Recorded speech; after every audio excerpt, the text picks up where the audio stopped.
Et bonsoir à toutes et à tous. Commençons ce journal en évoquant la journée internationale du cancer pédiatrique en ce mardi 15 février. Et chaque année, environ 2500 nouveaux cas sont diagnostiqués en France chez les moins de 25 ans, selon l'Institut Curie. En Vendée, Timothée, atteint par une leucémie, est aujourd'hui en rémission. Son état de santé s'est nettement amélioré, mais les traitements continuent. Un suivi quotidien qui peut parfois être lourd à gérer pour une famille. Témoignage recueilli par Alix Lanos. C'est le 18 février 2019, aux urgences du CHU de Nantes, que le verdict tombe pour Timothée. Il a alors 4 ans et il est atteint d'une leucémie aiguë lymphoblastique. Chambre stérile, transfusion, chimiothérapie. Ses parents et lui plongent dans un univers inconnu et hostile qu'il va falloir affronter. C'est un cancer du sang, la leucémie. Et en fait, tout ça, c'est des perles que j'ai tout fait. En fait, j'ai tout vécu, tout ça. 2 mois après le début des traitements, Timothée est en rémission. Pourtant, le chemin va être encore très long. On nous a dit qu'on partait pour environ 2 ans et demi de traitement, 6 à 9 mois de traitement intensif, et puis ensuite 1 an et demi de traitement d'entretien. Un traitement d'entretien, soit une chimiothérapie orale à prendre quotidiennement, ainsi que des corticoïdes.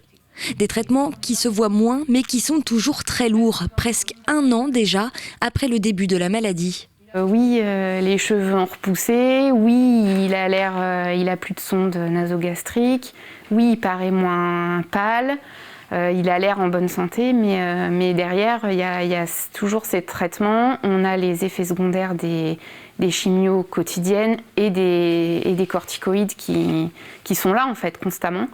Donc oui, c'est moins intensif en aller-retour à l'hôpital et en effet secondaire, mais on en a clairement encore. Aujourd'hui, 3 ans après le diagnostic, Timothée est en pleine forme. Il ne prend plus aucun médicament depuis septembre dernier. Pourtant, la page du cancer n'est pas encore tournée. Non, c'est pas terminé parce qu'il sera guéri après 5 ans de rémission. Si on compte bien, ça fait 2024. Et s'il n'y a pas de rechute entre les deux. Donc on n'est pas pessimiste, mais on a toujours ça dans le coin de notre tête. Tous les 3 mois, on va donc au CHU de Nantes pour une consultation avec son oncologue, consultation de suivi.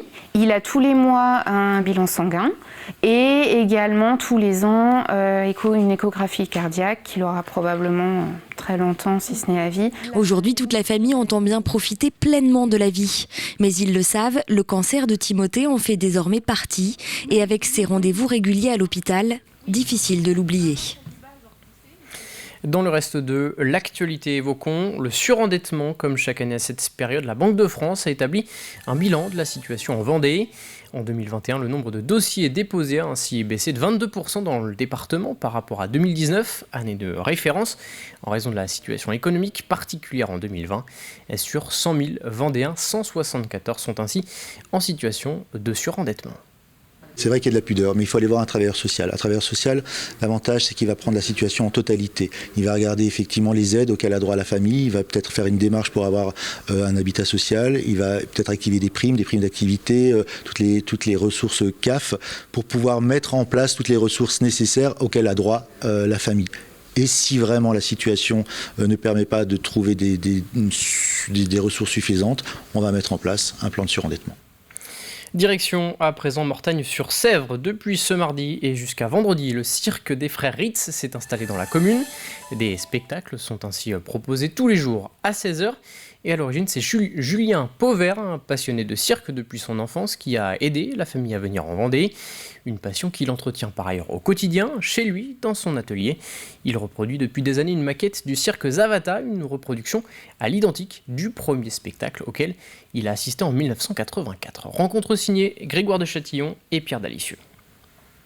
Une pièce entièrement dédiée au cirque, ce passionné n'a pas lésiné sur les moyens pour assouvir sa passion. C'est ma pièce à moi, il n'y a que moi qui ai le droit d'y rentrer.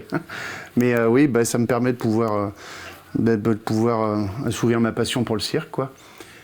Et puis c'est l'endroit où je me mets et puis que je me détends vraiment, quoi. C'est vraiment là où je me vide la tête. Je viens, je bricole mes maquettes et puis je suis quelqu'un d'assez nerveux à la base et puis c'est le seul truc qui me détend, qui me déstresse, quoi. Voilà. Passionné par le cirque depuis tout petit grâce à sa famille, le cirque, une passion familiale.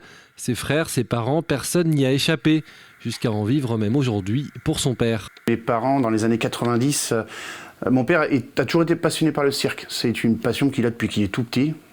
Il était habitant de Mortagne. Notre famille est sortie de Mortagne.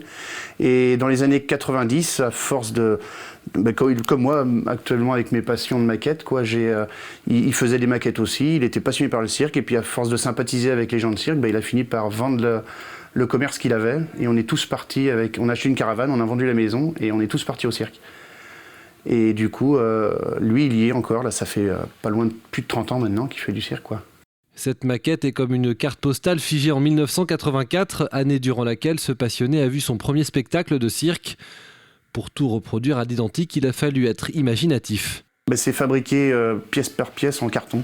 Parce que comme j'ai refait tout à l'identique, on ne peut pas trouver dans le commerce un véhicule comme les véhicules couchettes ou même la caravane d'Achille. C'est compliqué de retrouver les véhicules exacts, donc j'ai été obligé de tout refaire en carton, avec du carton de calendrier, et je trace, je colle, je peins, et tout est fait, c'est de l'artisanal, tout est fait à la main, quoi. Les cabines de Saviem, c'est des vieux jouets que j'ai récupérés sur eBay ou par des amis qui m'ont donné des carcasses, je les ai entièrement poncés, décapés et refaits pour que ce soit exactement les mêmes véhicules, quoi.